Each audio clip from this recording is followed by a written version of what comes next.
Selamat malam, selamat datang kembali di Jakarta Vintage IG Live. Hari ini kita akan berbincang-bincang dengan seorang pakar praktisi public relations. Teman Aduh, lama. ntar dulu. Mana nih? Halo Dian. Ini? Halo. Ntar dulu ini lagi posisinya. Oke. Kamu taruh handphonenya di gitu, jadi jangan dipegangin nanti pegel. Ini sebetulnya dipegang karena nggak ada yang megang, nggak ada holdernya. Di atas ini, ya. di atas meja atau di atas buku gitu. Ini di atas meja sih, gini pas. Iya, Gitu. disandarin gitu, jadi nggak anu. Oke. Kalau apa nggak gini? Ya, sambil nunggu nggak apa-apa ya, aku cerita dulu mengenai Dian ya. Ya. Ini Dianu Abu Bakar ya. Ini teman lama banget, dulu kita pernah kerjasama ya. Disebutin tahunnya nggak usah ya, kayaknya kita Aduh, nggak usah. kita masih 28 tahun kan, jadi Mbak. Gak usah sebut tahunnya, ntar ketahuan. Oke, pokoknya udah lama sekali, selalu kayaknya sejak awal bergerak di bidang public relations, dari kerja di Ogilvy, kemudian kerja di bank, pokoknya banyak perusahaan-perusahaan yang selalu perusahaan-perusahaan besar, dan akhirnya bikin perusahaan sendiri ya, PR sendiri. Oke. Nah, sekarang ini owner dari sebuah PR firm namanya KBV. KVB kembali. KVB. Tadinya karena di Voice Berliner. Ya. Disingkat. Oke. Yes. Oke. Pokoknya keren sekali deh selalu, ya. Oke, nah Dian, mungkin bisa diceritakan gimana mulai masuk ke sebagai praktisi PR? Apakah dulunya mulai dari advertising dulu, kemudian berubah, kemudian beralih ke PR, atau sejak awal udah di PR? Sorry, ini jamku nih. Udah. Jam jadul nih berisik. Aku mau matiin lupa tadi. Oke. Anyway, gimana? Jadi gini, mulainya adalah tahun itu ya, 19 sekian itu akhir, itu pas abis balik dari sekolah. Dulu sebetulnya sekolahnya sekolah jurnalistik, karena nggak pingin jadi PR sebetulnya, pengen jadi jurnalis. Karena ya begitulah ya, waktu itu kayaknya seru aja gitu. Tapi terus waktu balik ke Indonesia, terus saya juga pikir ke depan sih, kalau misalnya kerja sebagai wartawan, bagus, memperbesar network, tapi kayaknya kalau kerja di PR, waktu itu kan Indonesia tuh waktu pas saya balik dari Australia, itu lagi pas selesai, hampir selesai krisis politik dan finansial. Jadi saya pikir ke depannya, karena kita ada political reform, itu menjadi lebih demokrasi, sehingga pasti ada kesempatan PR, sebetulnya gitu. Ya udah, akhirnya balik, saya masuk Ogilvy PR, saya pikir untuk kedepannya bagus gitu ya, which betul. Nah saya pikir gini juga sih, suatu hari kalau misalnya saya kerja bikin media sendiri, kayaknya dengan konsep waktu itu ya, kayaknya saya bisa nggak terlalu banyak bisa punya modal gitu. Saya kan pengen punya modal sendiri, financial capital gitu, untuk bisa bikin perusahaan sendiri dong nantinya gitu. Saya pikir mendingan PR. Ya udah, akhirnya saya masuk PR. Terus saya belajar banyak di Ogilvy. Terus saya sempat ke Cartier, Time International itu. Agak terus ke UBS, terus lagi ke Ogilvy. Putus-putus ya? Barusan agak ini bener nggak? Tapi nggak apa-apa.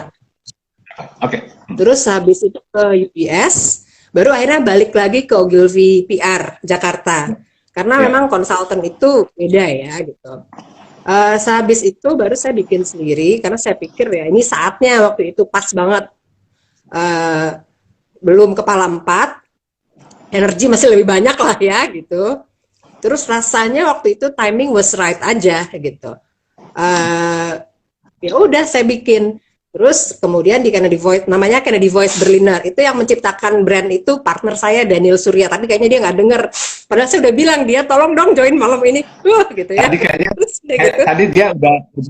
tadi dia udah follow aku. Ya. Oh gitu. Jadi yang bikin tuh Daniel. Itu malam-malam tuh ya. Terus kita bikin, nah sepanjang perjalanan, itu kan saya bikin November 2011 pas ulang tahun, 23 November 2011. Terus bikin, terus udah gitu tadinya kita fokus hanya pada blue chips company yang besar-besar semua.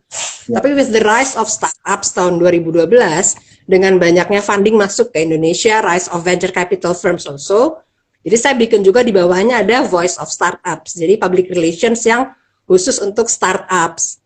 Nah, itu juga tambah besar, tambah banyak gitu. Jadi banyak banget. Terus pokoknya kita sampai ngerjain tech company sebanyak banget. Kita sektor agnostik, fintech lah. Terus ada travel tech, pokoknya all those tech. Insure tech pun segala macam ada deh gitu ya. Jadi akhirnya kayak gitu, terus berkembang terus. Nah, sekarang kita we've been evolving. Jadi kita jadi content company, nggak cuma PR. I see. Oh, oke. Nah, sampai sekarang pun. Iya. Oke. Jadi kita udah berapa tahun? Masuk 9 tahun. Iya. Dian, apa sih yang menarik dari PR? Oh, seru sih karena gini, kan it's all. Serunya apa? It's all. Apanya? Apanya menarik ya? Karena it's all about human kan. Sementara human itu kan macam-macam. Aduh, aneh ya. Ini padahal atau saya ganti pakai, tapi ini bagus kok. Udah nggak apa-apa. Oke, sekarang oke. Mungkin harus ditaruh, jangan dipegang. Nggak ada holdernya itu, makanya dari tadi. Anyway, terus ya udah semoga lancar. Nah, terus udah gitu, menurut saya sih PR tuh yang bikin saya tertarik gitu ya dan bertahan adalah karena ada kesempatan belajar yang banyak terus. Kenapa? Karena it's all about human kan. Human itu sendiri kan berubah terus gitu. Kita berubah karena, dan cara komunikasi kita berubah terus juga, dipengaruhi oleh banyak hal. Manusia berubah terus karena juga memang ya we're human anyway, we change. Terus teknologi pun membuat kita berubah juga gitu, dari cara berkomunikasi, cara deliver konten kita berubah juga karena misalnya perkembangan politik, terus edukasi, budaya. Jadi seru karena selalu ada banyak yang pelajari tentang manusia. Oke. Itu yang menarik itu ya. Karena ada faktor human-nya itu ya. Ya. Oke. Nah, gini. Kan biasanya nih kan dia nih handle corporate communications ya untuk beberapa klien gitu kan ya. Nah, itu pada saat COVID-19 crisis ini, apa yang Dian advice ke klien-klien itu? Oke. Advice-nya sebetulnya pada intinya gini. Advice bisa berbeda bergantung pada sektor si klien tersebut. Misalnya yang dihadapi oleh kenapa ya? Challenge yang dihadapi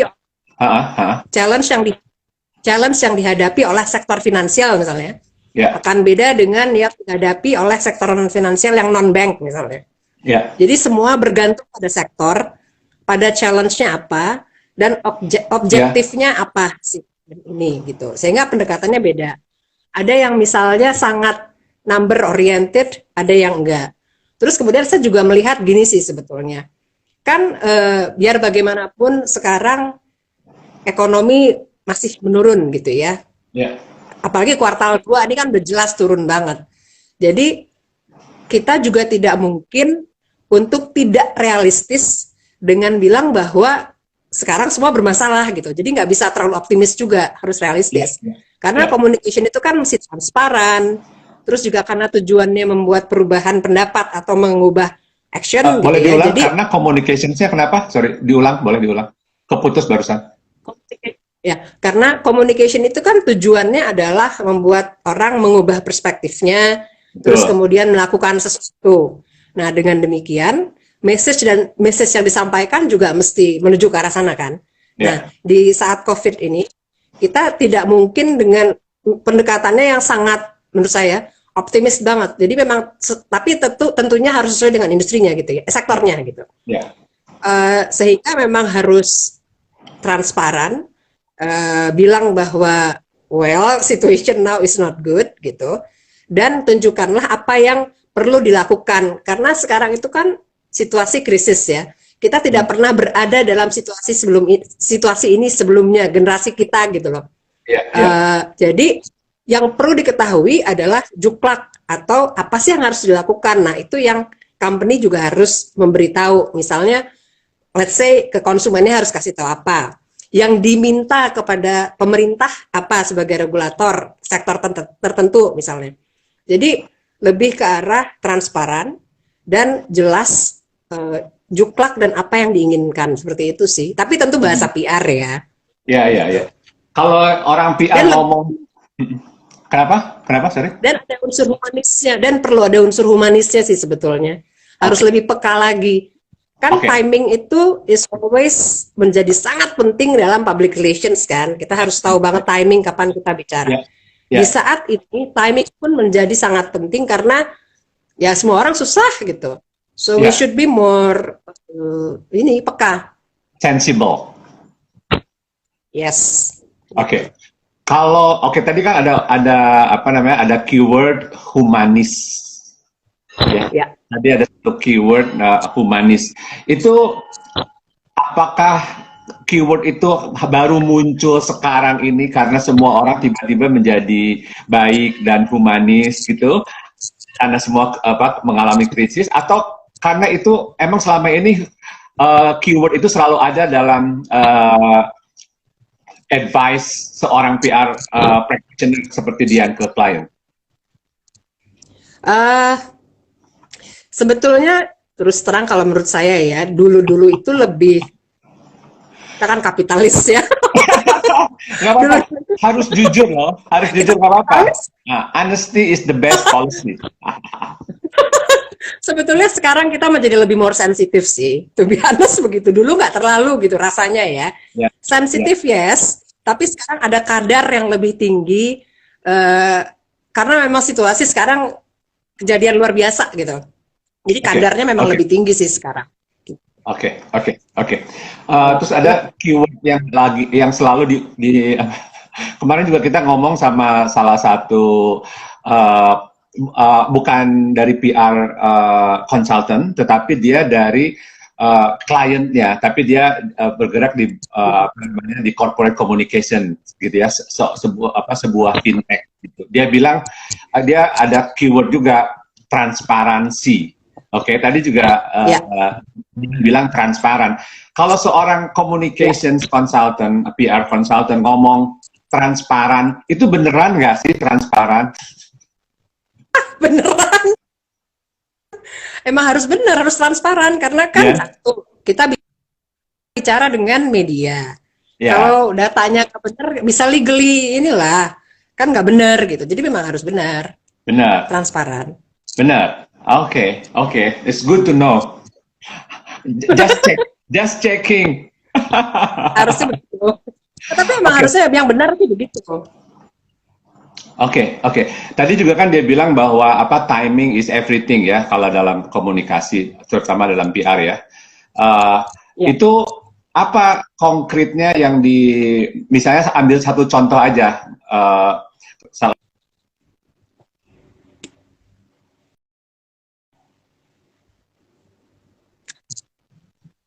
Ya. Oke. Tadi kenapa agak putus ya? Aneh banget. Nggak tahu. Oke, boleh mungkin bisa di-share salah satu contoh advice atau rekomendasi Dian kepada salah satu klien, nggak usah disebut namanya, tindakan-tindakan seperti apa yang selama ini udah dilakukan gitu ya. Boleh di-share. Saya pengen tahu seperti apa sih sebuah company itu menghandle krisis seperti ini. Oke. Kalau krisis itu sebetulnya lebih berat karena timingnya satu jauh lebih cepat, kedua kadang-kadang unpredictable, jadi itu. Nah, contoh yang paling baru jawab. Misalnya gini, yang sering sih sebetulnya adalah bagaimana menanggapi aturan-aturan yang dikeluarkan oleh regulator, terus yang paling sering kan di company. Bagaimana menanggapi apa? aturan-aturan yang dikeluarkan oleh regulator. Oke. Ini pasti ini kliennya klien financial ya, banking or financial institutions. Iya. Yeah. Kita banyak financial soalnya. Iya. Seru. Nah, terus cara menanggapi itu menjadi penting juga. Misalnya, apakah dengan hanya sekedar nulis surat biasa misalnya, atau ya perlu pakai PR yang lebih masif gitu ya, kayak secara sederhana deh, misalnya mengeluarkan press release misalnya kayak gitu sih, atau di interview kayak gitu sih. Tapi timing yang harus dilihat, kadang-kadang ini ada yang menurut saya sih ada yang namanya PR instinct ya, yang kita tahu, nah ini saatnya kayak gitu sih. Ada insting tertentu juga sebetulnya yang ya logik berjalan, bukan cuma insting, tapi ada insting itu yang ini kayaknya ada saat ini kayak gitu. And so far gitu menurut Dian advice itu efektif? So far sih berjalan ya, so far. Karena misalnya sehabis melakukan ini terlihat perubahannya, jadi bisa terukur. Oke. Jadi misalnya dari 1 ke 2 atau 3 menjadi tidak, yang kayak gitu-gitulah. Jadi so far bisa terukur sih. Itu melalui press release atau bikin artikel atau apa semuanya itu dilakukan? Tergantung sih. Jadi ada yang misalnya ada press release aja, ada yang misalnya TV interview misalnya. Kalau ada yang apa ya, menulis surat aja pun ada gitu. Jadi tergantung sih. Oke. Itu kan platform PR yang sederhana. Ada yang blunder nggak? So far nggak. Swear. So far nggak ada sih. Alhamdulillah. So far nggak ada. Ya, so far nggak ada. Karena gini, sebetulnya industri finansial itu kan sangat diregulasi ketat ya. Ada regulasi ketat yang mengikat industri finansial. Dengan demikian semua berjalan sesuai regulasi itu. Nah kalau semua berjalan regulasi sih biasanya hati-hati gitu. Jadi ya so far nggak ada yang aneh-aneh gitu. Karena semua mengikuti regulasi. Kan orang finansial biasanya begitu. Hati-hati banget. Oke. Nah sekarang itu kan dalam hubungannya menghandle PR untuk klien ya. Nah sekarang mungkin memposisikan Dian sebagai praktisi yang mengamati bagaimana misalnya pemerintah menghandle ini dari sudut pandang public relations. Apakah pemerintah Indonesia nih gimana nih pendapatnya Dian nih menghandle ini? Apakah sloppy, berantakan, telat, atau efektif, atau apa? Nggak tahu. Oke. Kalau saya sih ngeliatnya gini, ada beberapa hal ya. I'll be very frank ya. Jadi di awal, menurut saya tuh rada sloppy di awal. Tapi kayaknya, tapi kayaknya sekarang udah semakin kebentuk sih sebetulnya. Di satu sisi saya bisa bayangkan, jadi gini ya, kan kadang-kadang suka dibanding-bandingkan tuh kepala negara ini ngomongnya gimana, message-nya dan sebagainya. Saya sih suka ngerasa sebetulnya yang ingin saya sampaikan adalah gini, misalnya yang dikerjakan oleh pemerintah di negara A belum tentu bisa berhasil di negara kita, kayak gitu loh. Jadi semua akan sangat bergantung, kenapa makanya kita belajar sosiologi dan antropologi. Jadi how we deliver message dan message-nya itu bergantung pada negara masing-masing. Belum tentu yang dilakukan sama pemerintah Perdana Menteri Singapura akan berhasil di Indonesia kalau menurut saya ya, gitu. Karena lapisan negara kita kan banyak banget, middle class-nya lah, yang upper class-nya, terus yang kurang less fortunate juga banyak sekali gitu. Jadi kita lebih beragam. Jadi with that so far sih di awal saya rasa masih mencari bentuk gitu kayaknya. Agak terlambat menurut saya, tapi lama-lama udah lebih mendingan gitu. Cuman yang menurut saya bagus itu justru masih mencari bentuk ya. Tapi sekarang udah mulai kelihatan. Jauh lebih mending menurut saya. Jadi di awal Dian, kayaknya ini masih putus-putus ya. Masih putus-putus suaranya Dian. Jadi mungkin ini dekat dengan WiFi nggak? Ini pakai WiFi. Oke, deket ya, dengan wifi-nya deket banget ya. Atau kalau enggak, wifi-nya di sebelah situ. Atau kalau enggak saya pakai yang bukan wifi kali ya. pakai itu, tapi ganti itu. jangan sampai putus nih. Biasanya nanti Gimana? kehilangan audiens kalau kalau putus. Ini nggak apa-apa. Oke, Aduh, nggak sorry apa-apa. banget masuk. Mungkin pindah tempat kali ya, atau ada 2 pesawat nggak di situ? Jauhin, ada TV, ada 2 handphone, dijauhin cuma 1 aja. Biasanya gitu. Atau atau saya pindah aja. Iya boleh. Saya pindah. Boleh. Bentar ya. Boleh. Kalau bisa sih Agak taruh di meja atau supaya stabil gitu. Oke. Sambil santai boleh ya? Boleh. Supaya nggak. Saya pindah ya? Iya, boleh. Nah, pakai kacamata. Oke. Dan ini banyak kucing lagi. Aduh. Sorry, saya jalan dikit. Ya, Aduh, agak berantakan nih, maaf. Aduh, maaf loh pemirsa. Agak kacau nih narasumbernya. Oke. Ya, oke, lanjutkan. Kalau kembali lagi misalnya ke pemerintah Indonesia ya menghandle ini gitu ya. Kalau misalnya pernyataan kan sebenarnya bukan hanya Menteri Indonesia, Menteri Kesehatan Indonesia aja yang kasih komentar yang aduh gimana ya, padahal dia seorang Menteri Kesehatan. Oke. Tapi juga kayak Menteri Kesehatan Malaysia juga ngeluarin statement-statement yang aneh-aneh juga gitu ya, Presiden Amerika juga gitu. Jadi memang bukan hanya di Indonesia aja pemerintah ini agak gagap menghadapi pandemik ini ya, COVID-19 ini gitu ya. Nah, apakah dia melihat itu sebagai sebuah krisis PR atau kegagalan atau gimana? Apakah itu sebuah proses yang wajar? Kalau menurut saya sih gini ya, krisis itu sendiri kan sebetulnya bukan cuma mengakibatkan krisis komunikasi, tapi ada our leadership itu is tested waktu lagi krisis kalau menurut saya. Nah, jadi sebetulnya bukan hanya soal kemahiran PR, tapi juga soal leadership kita. Karena kalau leadership kita ya kita bisa berkomunikasi dengan baik. Tapi tentunya kalau saya sih ngeliatnya gini juga ya. Setiap negara itu tingkat kesulitannya juga memang beda-beda sih gitu. Jadi ya nggak bisa disamakan apple to apple kalau menurut saya gitu.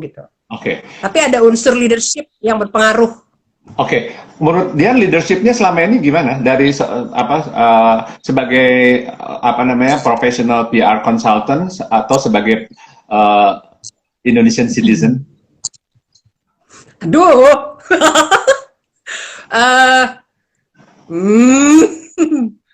Kalau menurut saya sih di awal itu sangat terlihat kayak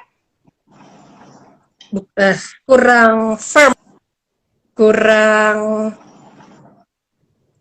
terlalu melindungi kesannya gitu. Kayak mungkin culture juga gitu ya. Jadi kayak menutupi. Kalau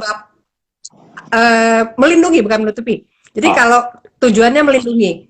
Jadi kayak bapak ke anak, kadang-kadang kan ada yang orang tua tidak ingin anaknya menjadi kaget terus susah kayak gitu. Jadi kesannya kayak begitu kesannya.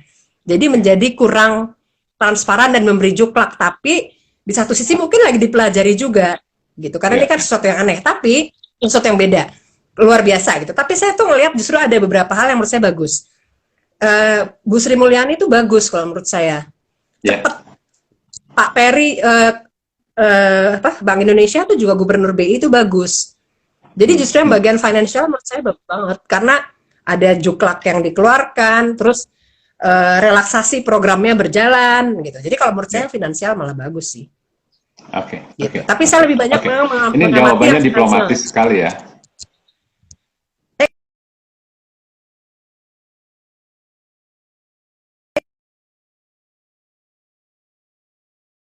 Ini kenapa lagi ya? Nah, itu jawabannya nggak terlalu diplomatis ya? Enggak, itu beneran, serius. Nggak apa-apa. Nah, kalau merhatiin nggak dengan negara-negara lain? kira-kira ada contoh negara yang menurut Dian cekatan gitu, apa responsif gitu ya, apa timely sekali gitu. Kalau saya ngeliat kayaknya yang Taiwan itu bagus. Iya. Yang apa Taiwan itu kan bagus gitu ya. Terus kemudian New Zealand, dan itu pun pendekatannya beda, dan mereka perempuan semua ya, by the way, presidennya. Nah, kalau yang New Zealand itu bagus karena dia ada unsur humanisnya gitu. Bahwa saya selalu ingat yang dia bilang stay kind. Tapi again, negaranya kan beda ya gitu sama kita gitu. Jadi culture-nya secara antropologi beda. Jadi mungkin pendekatan yang dipakai di sana ya nggak bisa dipakai di sini, misalnya gitu. Meskipun ada nilai-nilai yang sama kayak stay kind itu kan sebetulnya di Indonesia juga kita kan gotong royong itu ya nilai yang sebetulnya bisa diangkat terus gitu. Iya. Oke. Ya, nah terus kalau gini ya. Itu yang saya pengen katakan, Mas Lutfi, wait. Tapi yang saya pengen ketawa North Korea sih. Jadi North Korea katanya ini, misalnya jam 10:01 ada 1 korban, 10:03 udah 0, 10:10 misalnya ada korban, 10:15 udah 0. Jadi saya gitu. Oke. Gitu Nggak, kan sekarang nih pemerintah nih dianggap beberapa kayak misalnya WHO atau negara-negara lembaga-lembaga internasional ini mengharapkan Indonesia membuka secara transparan gitu angka-angkanya ya, termasuk juga kayak Ikatan Dokter Indonesia gitu kan ya, bahkan kayak frontal kepada pemerintah gitu. Itu sebenarnya it's a good policy atau enggak sih membuka seperti itu, ataukah sebaiknya lebih selected aja gitu loh, informasi itu di-share-nya? Gimana? Dia ngelihatnya gimana? Dari sudut pandang seorang PR. Kalau menurut saya sih dibuka nggak apa-apa, menurut saya. Jadi kita tahu problem yang harus diatasi segera bersama gitu. Tapi ingat bahwa kita mengatasinya bersama ya gitu. Once dibuka nggak bisa yang menjelek-jelekan gitu loh, karena kan memang it has happened dan ini problem bersama gitu. Siapa yang mau kena sebetulnya, kecuali yang bandel ya emang ya, kayak gitu. Jadi nggak apa-apa sih. Tapi ini kita harus positif ya menyikapi. Oke. Ini kemarin waktu 2 minggu yang lalu ada tamu kita, salah satu tamu kita di sini juga komentarnya gini, dia ngomongin soal social movement gitu ya. Tapi dia terus komentar mengenai respons pemerintah Indonesia yang dianggap, dia bilang bahwa telat gitu ya, telat merespons isu ini, krisis ini, and dia bilang it's not acceptable, dia bilang. Tapi dia bilang itu karena ini juga sesuatu yang baru bagi semua pemerintah di dunia ini, dia mengerti gitu. Dia mengerti kalau pemerintah itu repot dan sloppy tadi ya, tapi itu tetap dia nggak bisa nerima gitu. Harusnya itu udah bisa diantisipasi karena kan ada Cina duluan di bulan Januari, Korea udah duluan di bulan Februari kayak gitu. Nah kita ini masih in denial gitu sampai bulan Maret gitu, barulah kita ya kan? Okay. Do you agree with that? Yes. Karena seharusnya kita harus antisipasi karena gini, dunia tuh kan ya kita travel, dan orang Indonesia itu kan travel here and there-nya banyak banget. Seharusnya dari early tuh udah bisa ditutup kayak atau apa kayak gitu yang lebih preventif gitu loh. Jadi dan kayak sistem-sistemnya itu loh yang mulai dari mungkin rumah sakitnya dan sebagainya udah harus preventif, udah harus lebih awal, lebih dini gitu loh, menurut saya sih. Jadi saya agree bahwa kita terlambat, harusnya lebih preventif. Oke. Nah kembali lagi ke ada keywords yang muncul dari dari pandemik ini, dari COVID-19 ini ya, yaitu keywordnya itu ada 3 keyword. Satu humanity, empathy, sama solidarity. Gitu, itu yang muncul, naik gitu ya, menguat di antara orang-orang gitu ya, karena kayak merasa ini kita semua menderita bareng-bareng gitu kan, we are here together gitu kan, bla bla bla. Nah itu apakah keywords itu are you capitalizing on that in your PR communications, in your advice to your clients? Ada yang iya, ada yang enggak plek-keteplek memakai kata-kata itu sih. Tapi menggunakannya iya. Kayak misalnya ada salah satu klien kita, dua klien kita yang fintech, dua-duanya remittance, jadi internasional, banyak ngirim ke TKW, mahasiswa di luar dan sebagainya. Yaitu kita pakai pendekatan yang humanity jadinya, karena kayak misalnya fintech mereka karena sekarang remittance berarti cocok banget untuk TKI yang di luar, misalnya kayak gitu-gitu sih. Ya. Oke. Nah, kemarin kita ngobrol sama beberapa tamu kita di sini itu mengenai dampak COVID-19 ini kepada ekonomi kreatif. Dia bilang ekonomi kreatif adalah salah satu sektor ekonomi yang kena paling duluan, karena hampir semuanya itu UKM gitu ya, dan misalnya kalau ngomongin soal fashion itu kayak 50%, 60%-nya itu freelancers gitu ya, itu yang paling kena duluan, dan masa depan kedepannya nih agak sedikit buram gitu karena orang shifting priorities gitu ya. Jadi lebih kepada yang basic seperti makanan, kesehatan dan lain-lain, dan tidak terlalu yang keindahan, fashion segala macam udah nggak penting. Nah, kalau PR ini kan bagian dari ekonomi kreatif juga, bagian dari advertising gitu ya, salah satu sektor itu. Nah, itu gimana? Kena juga ataukah tetap jalan? Wah, semakin krisis semakin banyak klien yang minta advice gitu atau gimana? Kalau saya pikir sih sektoral ya. Jadi tergantung, kalau misalnya kita tergantung sektor mana gitu. Kalau kita karena banyak financial, jadi ya ada aja masih gitu. Mungkin kalau yang consumer agak ada yang ditunda. Kalau financial masih berjalan. Tapi yang kalau perlu saya sampaikan juga gini sih sebetulnya. Kalau zaman dulu tuh kan, kalau sebelum COVID ini, itu kan ada media conference misalnya yang konvensional gitu. Kalau kita udah bikin virtual media conference jadinya sudah berjalan. Ini sesuatu yang memang sudah kita plan dari tahun lalu. Pas banget sekarang. Jadi kita justru untuk klien pakainya virtual media conference. Sekarang berjalan malah. Gitu. Jadi bisa-bisa aja sih, optimize situation. Tapi gitu. kalau terus kayak misalnya tadi soal freelancer, ini sekarang kita lagi malah mau launch KVB Hub. Jadi kan kalau KVB itu kita selalu driving growth inclusion ya. Jadi semua harus selalu tumbuh, kita mendorong entrepreneurship, makanya kita banyak mendorong startups juga, banyak work with startups. Jadi kita bikin KVB Hub, di mana kita pengen lebih banyak punya jejaring freelancer supaya kalau ada klien-klien, kita bisa engage freelancers lebih banyak gitu sih. Ini malah sebetulnya kalau kita melihat sekarang ini adalah saat untuk kedepannya, ke depan nanti semua akan berubah. The game will change. Jadi sekarang ini saya selain masih bantuin work with clients, terus terang memang nggak sebanyak waktu sebelum COVID ya gitu. Karena memang realistis aja, semua orang juga lagi melihat kayak gimana nih ya gitu. Tapi kan kita sudah harus mulai melihat ke depan nih, saat ini kita nggak boleh diam.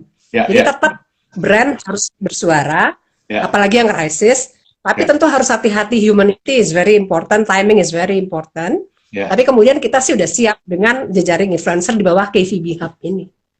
Supaya lebih banyak yang kerja juga gitu, dapat project dari kita juga. Gitu sih. Oke. Jadi tergantung sektornya ya. Kalau finance tetap jalan, ya. Startup tetap jalan. Kalau consumer goods, enggak semua. Kalau travel tech kena banget lah. Cuman kalau fintech masih jalan. Oke. Nah, ini saya mau menyapa teman-teman dulu sini. Ini mungkin kalau ada yang mau bertanya. Iya, Pungkas, halo, apa kabar? Dia rajin loh ngikutin IG Live. Aku ada Radit, ada Ariana dia. Aku cek siapa aja. Oh, ada Francis. Halo Francis. Ada bikin craft. Ada Christian Stefanus, Hanam, Pungkas, Irene, Emilaksri. Oh, susah. Oke, public relation. Itu R&R. Oh, oke, ada R&R loh. Maria Stefani. Oke. Oke. Nah, sekarang kalau public relations ini sekarang di Indonesia ini masih didominasi. Saya tahunya kalau advertising industry ya, saya mungkin lebih familiar. Tapi kalau public relations ini nggak terlalu ngikutin. Itu dominasi multinational PR companies masih di Indonesia atau udah mulai di lokal? Kalau saya bilang sekarang public relations firm banyak banget. That's why semua harus punya offering yang beda, punya strong capabilities masing-masing gitu. Kalau saya bilang justru global tetap ada, klien global mereka juga banyak, tapi local companies banyak banget yang tumbuh, which is good. Selain mendorong entrepreneurship, juga supaya profesi PR lebih banyak, sehingga demand bisa lebih banyak, supaya orang lebih ngerti soal fungsi PR. Tapi jadi landscape-nya, kalau menurut saya malah bagus karena banyak juga lokal. Cuman memang untuk bisa bertahan itu kan menjadi lebih, bukan win juga ya, karena semua punya ini masing-masing. Tapi jadi memang harus punya differentiating point itu gitu. Bagus banyak lokal. Iya. Nah, apa namanya? Sekarang nih profesi PR itu kalau dibandingkan dengan kayak 20 tahun yang lalu gitu, apa yang beda? Selain penggunaan teknologi gitu ya, lebih banyak sekarang atau apa lagi yang beda? Kalau saya bilang sih, menurut saya ya, dulu tuh kayaknya PR tuh sangat media relations gitu. Iya, benar. Sekarang kayaknya lebih dari itu gitu. Kelihatan bahwa lebih strategik karena para CEO pun sudah lebih tahu peran PR itu kan sejalan dengan banyaknya market education yang dilakukan oleh PR firms dan asosiasi PR juga sebetulnya gitu. Nah, jadi orang lebih tahu tuh banyak orang-orang PR pada komen. Jadi banyak teman-teman saya tuh banyak yang tahu bahwa PR lebih strategik, setuju bahwa lebih banyak specialty, tergantung sektor biasanya. Terus konten harus lebih kuat sebetulnya gitu. Terus jumlah wartawan juga semakin banyak sebetulnya.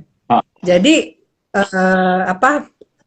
jumlah wartawan lebih banyak sehingga terus terang aja kan orang juga relationship with people itu kan tidak bisa banyak juga sebetulnya. Jadi ya how to manage-nya juga harus lebih pinter aja sekarang gitu sih. Oke. Kalau tadi nyebut wartawan lebih banyak, itu apakah lebih baik atau enggak wartawan sekarang menurut Dian? Milenial agak beda ya. Oke. Wartawan explore. Wartawan kan sekarang muda-muda, milenial. Cara bekerja dan cara pandangnya beda. Sekarang lebih pakai teknologi. Dulu kan kita sama wartawan telepon gitu kan, lebih bahasanya beda gitu. Kalau sekarang banyak biasa pakai texting kan soalnya. Jadi ya beda gitu.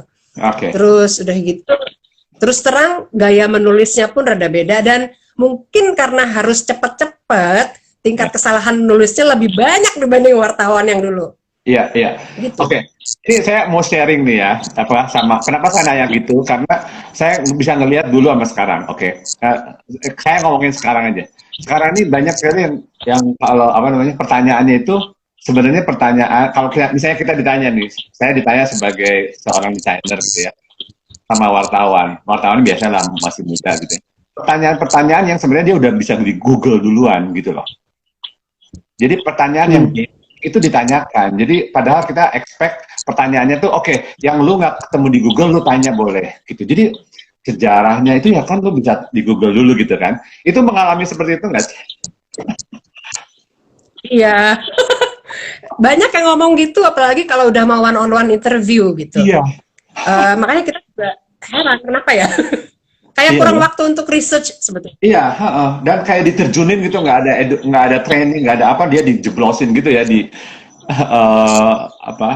tanpa ada background wartawan.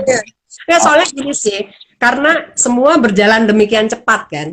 Iya. karena sedemikian cepat itu banyak yang ya udah belajar sendiri. Terus terang PR yang muda juga banyak belajar sendiri sih sebetulnya, meskipun mentoring dilaksanakan. Tapi karena memang semua demikian cepat, karena kalau dipikir-pikir gini,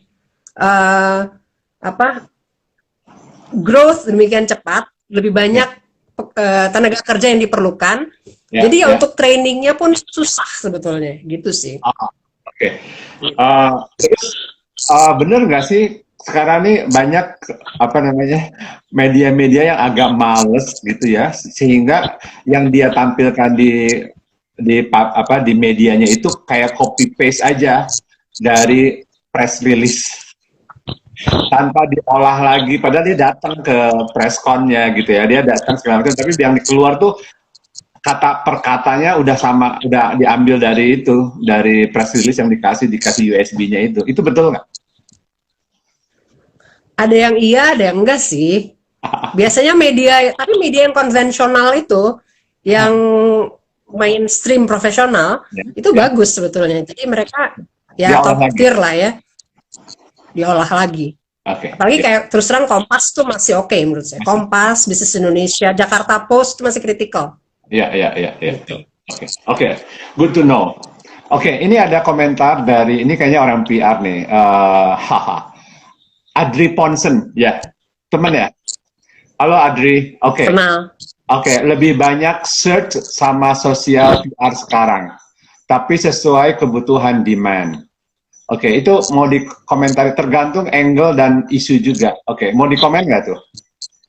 Boleh, emang gitu kok, apalagi wartawan Gen Z. Wartawan Gen Z gitu banget tuh pakai sosial media, beneran.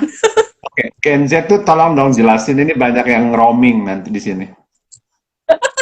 Gen Z yang di bawah milenial yang lebih muda lagi, aduh berapa ya umurnya ya. Tapi yang paling muda deh pokoknya. Gitu. Oke. Ini juga R&R Public Relations, Influencer Relations sekarang bukan lagi Media Relations. Ya, thank you. Ya, setuju ya? Ya. Oke. Sekarang ini menurut saya apa ya? How we influence each other itu juga polanya kalau digambar tuh kayaknya lebih berantakan dibanding dulu deh. Polarisasi. Kayaknya lebih mudah. Polarisasi. Dulu kayaknya lebih mudah. Iya. Nah, sekarang lebih berantakan aja.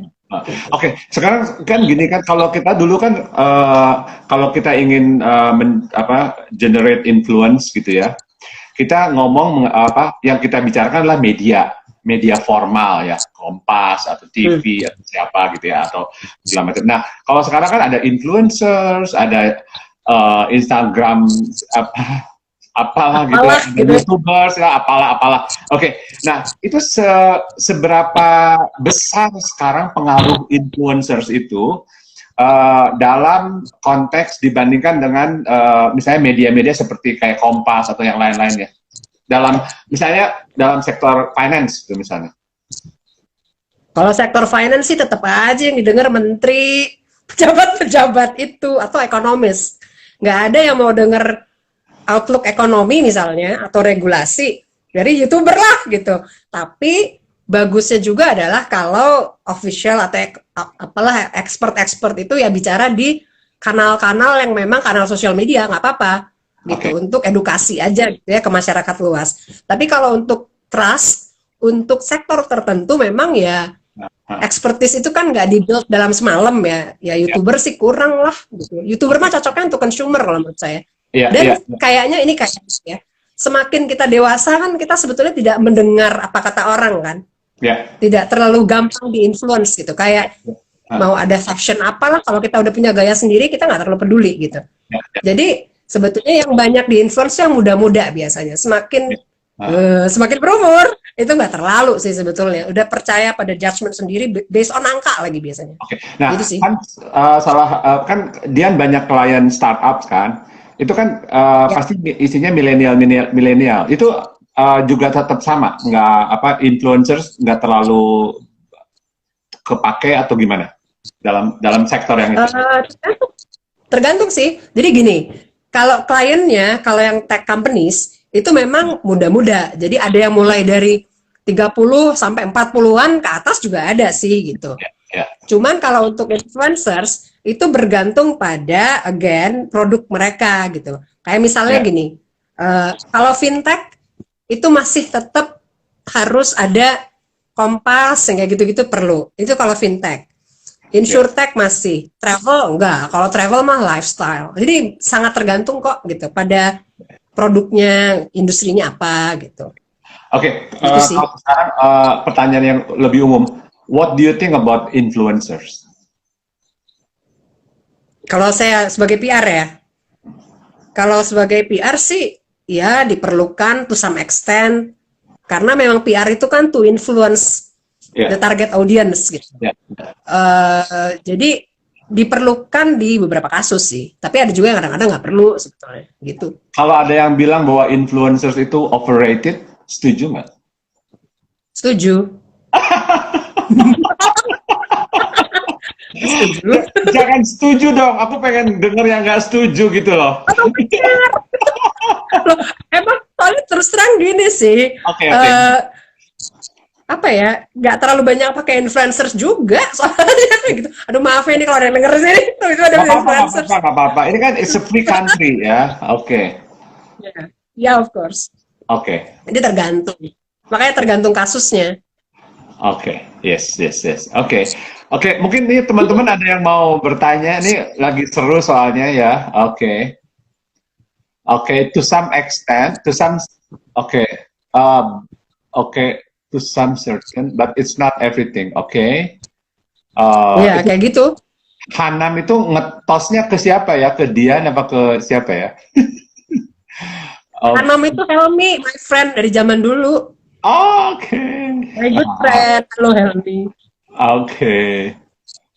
Helmi is my good friend. Tuh ada yang nanya tuh, Francis, temanku tuh. itu ngeledek itu bukan nanya itu.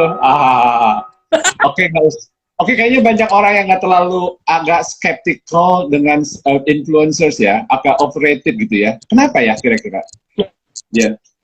Mungkin kalau yang saya dengar itu gini sih. Jadi kayak misalnya mereka dibayar dengan jumlah tertentu yang dianggap mahal gitu ya. Mahal tidak, tapi tergantung lah, subjektif. Cuma kadang-kadang hasilnya belum tentu ada. Satu, ada tuh maksudnya pembelian misalnya. Terus kedua, belum tentu membuat brandnya lebih engage aja gitu sih. Jadi ya itu makanya kenapa ada yang bilang overrated gitu. Sekarang juga kalau nggak salah, terus. Makanya sekarang tuh kalau nggak salah orang lebih banyak pakai micro influencers itu sih, yang pendekatan, yang followernya nggak sedikit gitu. Yang lebih sedikit followersnya. Yang followernya lebih sedikit, bukan nggak sedikit. Yang followersnya lebih sedikit, tapi lebih engaging karena lebih dibalas satu-satu. Jadi gitu. Kalau disimpulkan influencers itu overrated dan overpriced gitu ya? To some extent iya, ada yang begitu, tapi ada yang nggak juga. Jadi tergantung, kan semua tergantung ya. Kalau di sini kayaknya ada influencers juga. Di sini kayaknya ada influencers juga nih. Aduh, maaf ya. Saya juga nggak terlalu percaya influencers. Cuma memang di like IG-nya. Like di IG. Itu Mas Dedi itu dia, Mas Dedi Iriawan itu fashion designer. Pasti dia sering ketemu media dan influencers. Dia bilang dia cuma nge-like IG-nya doang, tapi dia nggak terlalu percaya. Iya, biasanya katanya suka nggak ada pengaruh ke resultnya tuh nggak ada biasanya gitu. Itu micro, Bungkas tanya, itu micron influencers apa? Micro, bukan micro. Jadi influencer yang followersnya tuh bukan sejuta umat ya, cuma ada beberapa ribu aja gitu kan. Mungkin nih teman-teman ada yang mau bertanya nggak nih? Ini kayaknya lagi seru nih pembicaraannya. Nah Dian, kalau ngelihat ke depan nih, dari sudut pandang PR, sebaiknya nih pemerintah, jangan pemerintah dulu deh, brand-brand ya, consumer goods lah ya, consumer goods itu apa yang harus dilakukan dari sudut PR dalam waktu-waktu sekarang dan ke depan ini? Kalau saya sih, Kalau menurut saya sih tetap build brand mereka dan tetap communicate dan engage sama satu consumers dan tentunya stakeholders mereka gitu. Jadi ya tetap harus berkomunikasi. Kalau enggak kan enggak, satu mungkin tidak didengar lagi, tidak diingat lagi, meskipun sebenarnya diingat lah ya gitu. Cuman tetap perlu berkomunikasi lah, tetap perlu build brandnya. Apalagi kan nanti seharusnya sih sehabis ini kita aja sekarang sudah merasakan banyak perubahan. Sehabis ini akan lebih berubah lagi gitu loh. Ada hal-hal yang berubah. Nah, jadi ya brandnya perlu dikomunikasikan dan build sesuai dengan perubahan sehabis ini gitu. Gitu sih. Oke, perubahan itu antara lain adalah perubahan penggunaan media. Salah satunya. Terus cara kita berbelanja itu kan udah jelas berubah banget kan, akan lebih berubah lagi, akan lebih banyak online misalnya. Terus tadi kita sempat bilang juga bahwa sekarang orang lebih cenderung membeli hal-hal yang basic necessities aja gitu. Kembali ke fundamental sebetulnya gitu. Jadi karena banyak perubahan itu ya brand harus tetap dikomunikasikan sih intinya gitu, tapi tentunya menyesuaikan dengan perubahan yang terjadi kira-kira gitu. Oke. Sederhananya dalam bahasa sederhana. Jadi kalau bisnis aja soalnya banyak yang pivot kan sebetulnya. Banyak yang gitu. apa? Pivot banyak yang pivot. Jadi berubah bisnis modelnya. Jadi dengan berubah bisnis model, terus mungkin transforming juga harus lebih cepat sekali direalisasikan. Tentu brandnya dikomunikasikan accordingly gitu sih sebetulnya, karena consumer juga harus tahu tentang perubahan itu. Kalau menurut saya sih makanya sehabis ini rasanya yang akan banyak dibutuhkan adalah kalau PR juga industri komunikasi lah, itu adalah karena banyak perubahan itu change management yang berubah, change itu tadi, pivot juga gitu. Jadi sebetulnya harusnya insya Allah habis ini banyak opportunity sih sebetulnya. Oke, kalau dari segi kalau dibandingkan dengan advertising misalnya, mana yang lebih critical dan lebih relevan saat ini bagi klien? Kalau saya seorang klien nih, saya punya PR agency, saya punya advertising agency gitu ya. Mana yang lebih relevan? Saya punya uang cuma 100 nih. Saya mau, mana prioritas saya? Saya kasih ke advertising ataukah saya kasih ke PR consultant? PR. Karena karena gini, karena secara sederhana gitu ya, orang juga udah nggak terlalu banyak baca atau melihat advertising. Sekarang orang juga baca berita sih sebetulnya. Sekarang kan rating TV juga naik banget.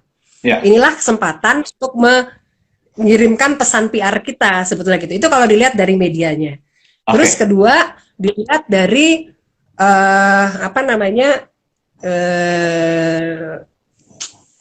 kayak orang sekarang juga lebih gimana ya, lebih story PR tuh bisa lebih dipercaya di saat kritikal dibanding advertising.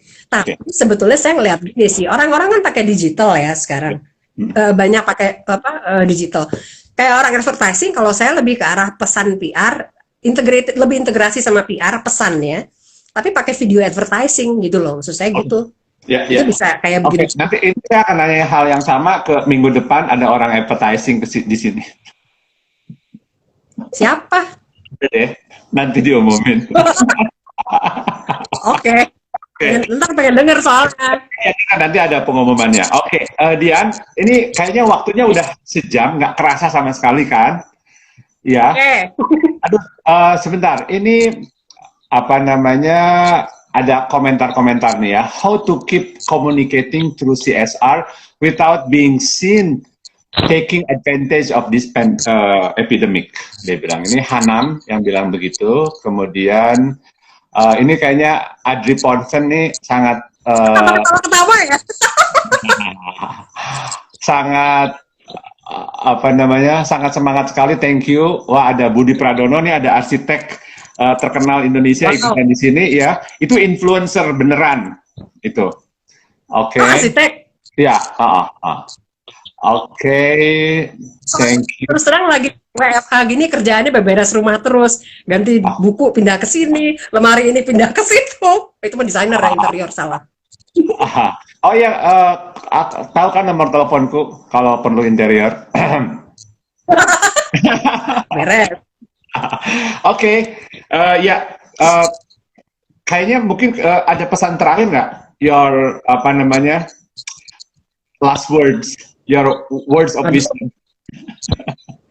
Apa ya? Kalau saya pikir sih gini, ya komunikasi transparan dan realistis gitu ya, karena memang lagi begini. Tapi jangan lupa pada unsur-unsur humanis, karena ya ini klise banget, tapi we are in this together gitu loh. Jadi memang harus lebih peka gitu. Terus kalau menurut saya kita harus bersiap juga ke depan sehabis ini gitu. Kita memang nggak tahu sih kapan selesai. Tapi sebetulnya sambil kita berjalan, ini kita evolving juga sih. We are evolving also gitu. Semuanya gitu ya. Karena harus siap ke depan. Percepatannya juga mesti diperhitungkan. Terus kemudian jangan lupa tetap sending your message. Sebetulnya, aduh ini PR banget nih. Tapi memang tetap harus send the message of the brand gitu. Karena kan kita tidak hanya, kita harus memikirkan setelahnya dan memang tetap harus bersuara sebetulnya gitu sih. Tapi tentu dengan proper ya. Jadi we have to keep the conversation going gitu ya. We have to keep the connection going, terus terjadi ya, jangan sampai putus gitu ya. Ya, oke. Apalagi di saat krisis ini. Cuman memang harus lebih sensibel. Oke. Thank you Dian atas waktunya, ini udah sejam. Ya. Sebentar lagi akan diputus otomatis oleh Instagram. Kepada teman-teman, thank you udah standby di sini ngikutin perbincangan kita dan ikut partisipasi juga. Thank you so much. Nah besok di sini akan ada tamu dari dunia, dari sektor MICE ya, meeting, convention, exhibition. Oke. Kenapa banget tuh? Jam 8, ya mungkin stay juga ikutan lah ya di sini. Jam 8 malam di Jakarta Vintage IG Live. For now kita akan udahan dulu ya. Thank you Dian, thank you semua teman-teman udah mampir di sini. Thank you. Sampai ketemu besok jam 8. Dadah. Ya. Stay safe. Bye. Bye bye.